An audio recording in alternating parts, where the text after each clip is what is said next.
Hey guys, you're listening to English Made Simple. This is episode number 81. 81.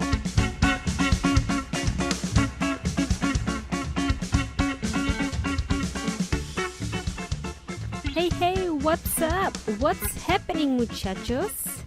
¿Qué onda? Welcome to English Made Simple. My name is Milena from EnglishMadeSimple.net, EnglishMadeSimple.net. Hope you had an awesome Valentine's Day on the 14th of February.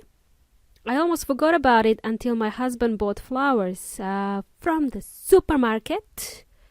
Oh my god, of all places, the supermarket. I guess he was inspired by my last episode and he was trying to be romantic.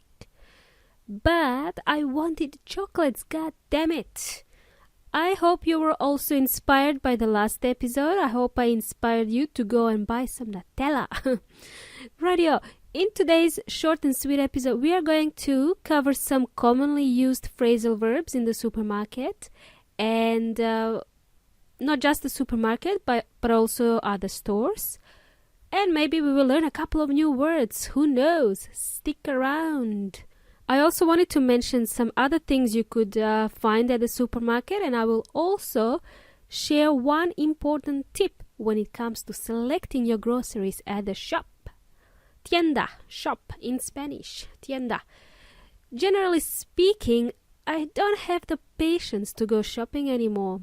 I mean, shopping for clothes or shoes, especially shopping for white goods or appliances like stove, fridge, washing machine, and so on.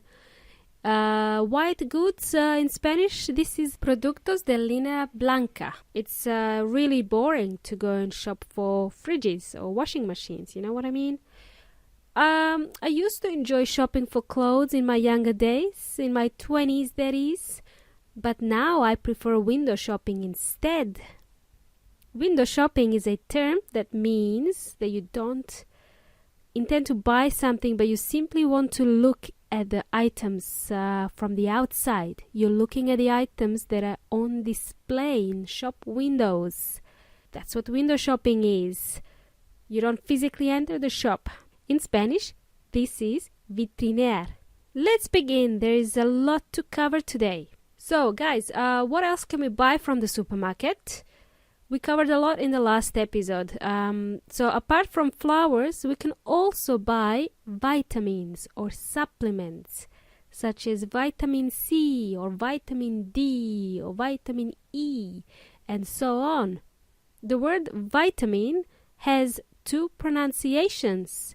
You can either say vitamin or vitamin. In Australia, you can also buy clothes at the supermarket.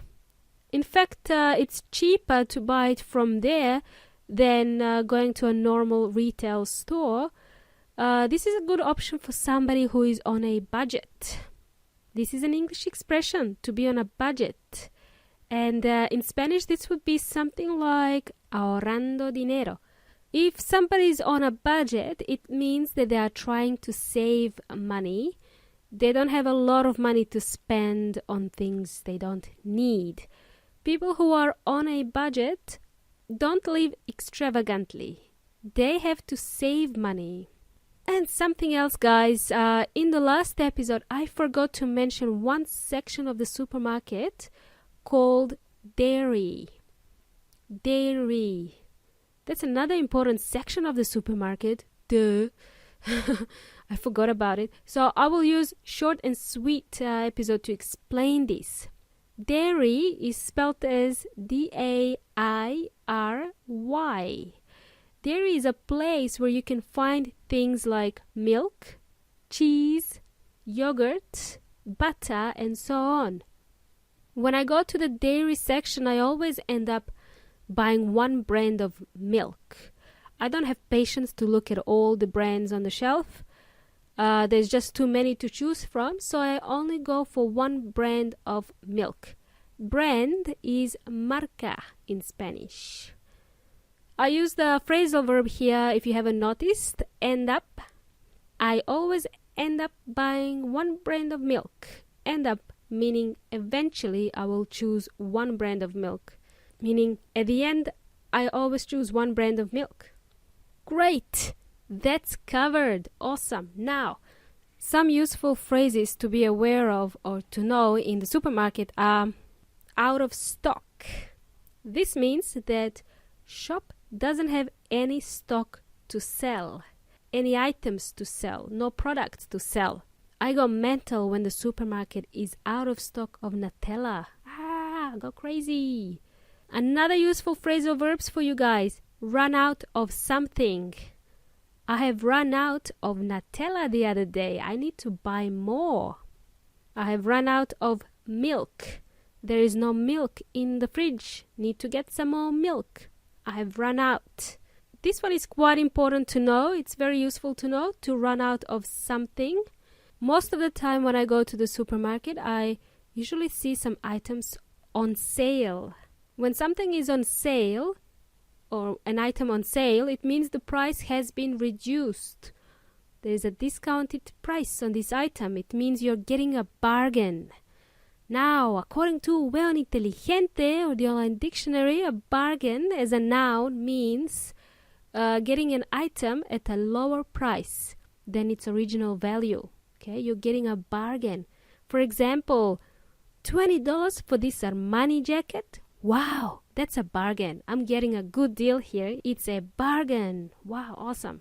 And lastly, when you're at the checkout or cashier, I think in the US they say cashier, but I could be wrong. Nonetheless, they mean the same thing, so you will need to pay for your goods, for your items, when you're at the checkout. The checkout operator will ask you, how would you like to pay for your groceries? By credit card or by cash? To pay by basically means method of payment. How do you want to pay for your goods? Cool? Awesome. And here's a tip from me. When you go to the supermarket, my number one tip, always read the label on the back of each product for the best before dates and expiry dates. In Spanish, it is fecha de vencimiento. Always buy fresh foods, otherwise you can end up with tummy issues or stomach bugs or even food poisoning. Yuck. And then you have to see Dr. Jones. You don't want that. You don't want to see Dr. Jones. Another polite way to say you have food poisoning is simply to say you have tummy issues or indigestion. Tummy is another word for stomach. It's a cute way to say stomach. Tummy. In Spanish, this is un bicho en tu estómago o en tu guatita. Whoa, so many words. Let's stop now, shall we? Stop. I will let you absorb all of this, take it all in, and if you have to listen to this episode again to help you remember the words, do it. And that's it for now, amigos. You have been an awesome audience as always. Thanks for joining me in today's short and sweet episode number 81. Woo! Remember, you can also listen to the English Made Simple podcast on SoundCloud. If you found today's episode useful, please share it with your friends. More cool stuff coming your way next week. Have a great week. Hasta la vista.